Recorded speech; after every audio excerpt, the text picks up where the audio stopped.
the principle of selling assets and making them private so that they are run in a private way and not by government is good. However, in our circumstances, if you look at a summary of the sessional paper that is put, that actually attached to the order, to the supplementary order paper, the whole thing is actually going to rely on what the Commission of Privatization does. There are a lot of questions that has been put what it should do. If you take number 7 that Honorable Ondo has been talking about, if the Privatization Commission does not actually clearly say what he said in part 7, the pending bills, some of them are actually lawsuits. So we may actually be getting money to pay lawyers and we do not know what these lawyers were defending. Some of them are in what is involved in this ZACM. We are not quite clear what really happened in those ZACM lawsuits.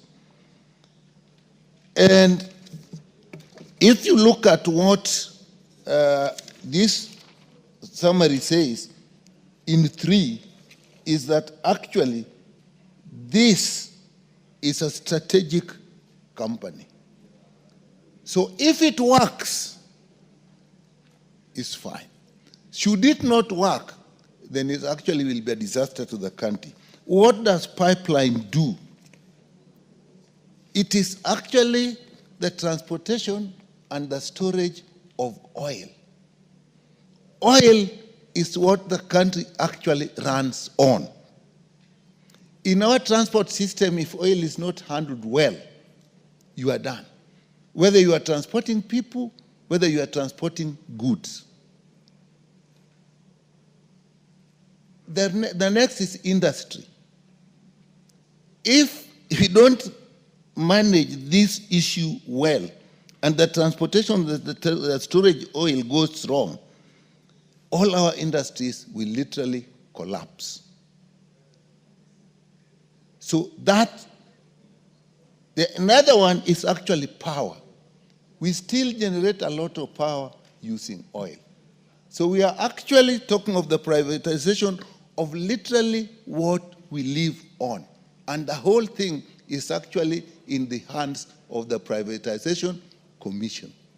That is what this parliament is doing today, handing it what I will call the welfare of the country into the Privatization Commission. I don't see what we have put in place to actually protect us. So we'll believe that the commission that we have put in place will actually look after us. If it doesn't, you are in trouble. We have had problems before. Look at the Kenya Railways. Actually, maybe some of this is advice from maybe the World Bank and so on. We were advised to liquidate the properties of the Kenya Railways so that we could actually resuscitate it. It has taken years and years. It is now that we are trying. Some of us may not even realize that at one point, the Kenya Railways owned more property in this country than even the government itself. So I support this, but there's caution that we have to really look at it very carefully, what the commission does. But it needs to also need to know that it will make Kenya Pipeline run properly. What happened in, say, I'll take the example of the depot in Kisumu. The loading is so skewed that exporters actually can take so much time that the local retailers don't even have time to get the fuel that we need. So I agree, I support this, but this caution we must take into consideration, and the Privatization Commission must know what it is taking this country into. Thank you, Mr. Speaker. Honorable Mwengi Mutuse.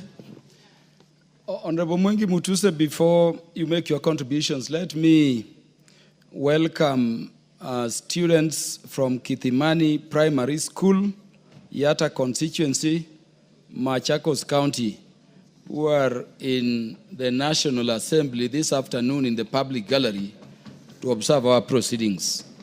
You're welcome to the House.